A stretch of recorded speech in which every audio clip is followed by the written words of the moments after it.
Hello मंत्री जी, नमस्कार। मैं रतन सेठ बोल रहा हूँ। वो जीवन सेठ भी अपना ही आदमी है। वो कॉन्ट्रैक्ट उसको ही मिलना चाहिए हर हाल में। बाकी सब फॉर्मेलिटीज मैं पूरी कर लूंगा। क्या रे क्या कैसा है? कैसा है रतन सेठ? ಮನೆ ಮುಂದೆ ಹೊಗೆ ಹಾಕ್ಸ್ಕೊಳ್ಳೋ ಪ್ರೋಗ್ರಾಮ್ ಯಾವಾಗ ಫಿಕ್ಸ್ ಆಗುತ್ತೆ ಅಂತ ಮೀಟರ್ ಆಫ್ ಆಗಿ ಹಿಂದೆ ಮುಂದೆ ಕಿತ್ಕೊಳ್ತಿದೆ ಸೆಟ್. ಗದೆ ಕ್ಯಾ ಔಲಾದ್, ದಿಲ್ಲೊಳಗೆ ದಮ್ಮಿರ್ಬೇಕು, ಆಗ ದುಶ್ಮನ್ಗೆ ಮೀಟರ್ ಆಫ್ ಆಗಿ ಎಗರ್ಕೊಳ್ತಾನೆ. ಇವನು ನೀನ್ ಹೇಳೋತರ ಕಾಂಜಿ ಪಿಂಜಿ ಟಪಾಸ್ ದುಶ್ಮನ್ ಅಲ್ಲ, ರಾಯಣ್ಣನ ವಂಶದವನು. ಕೊಟ್ರೆ ವರ ಇಟ್ರೆ ಶಾಪ. ರಾಯಣ್ಣನ ಬಗ್ಗೆ ಕೆಟ್ಟದಾಗಿ ಯೋಚನೆ ಮಾಡ್ದವರೆಲ್ಲ ಟಿಕೆಟ್ ತಗೊಂಡ್ಬಿಟ್ಟಿದ್ದಾರೆ ಗೊತ್ತಾ ಸೆಟ್? ತೇರಿಕೆ ದಿಲ್ಲಿಲ್ಲ ಅಂದ್ರೆ ಅಂಡರ್ ವರ್ಲ್ಡ್ ಅಲ್ಲಿ ಎಂಟ್ರಿ ಹಾಕೊಡುದು.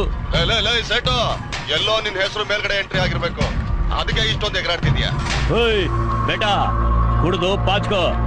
ಅವನ್ ನಸೀಬ್ ಏನಾದ್ರೂ ಕೆಟ್ಟದಾಗಿದ್ದು ಅವ್ನ್ ನನ್ನ ಕೈಗೆ ಏನಾದ್ರೂ ಸಿಕ್ಕಾಕೊಂಡ್ರೆ ಅಷ್ಟೇ.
ಇದು ಬಾಂಬೆ, ನನ್ನ ಏರಿಯಾ.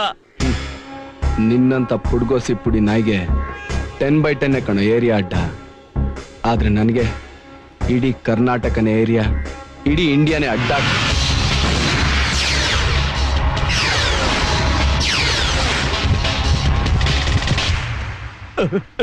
ಏ ಮುಂಬೈ ಮಾಮ, ಗಂಡಿಗೆ ಬೇಕಾಗಿರೋದು ಗನ್ ಅಲ್ವೋ, ಗುಂಡಿಗೆ. ನಿಂಗೊಂದು ವಿಷಯ ಗೊತ್ತಾ? ಈ AK-47 stun gun double barrel ಹುಟ್ಟೋಕು ಮುಂಚೆ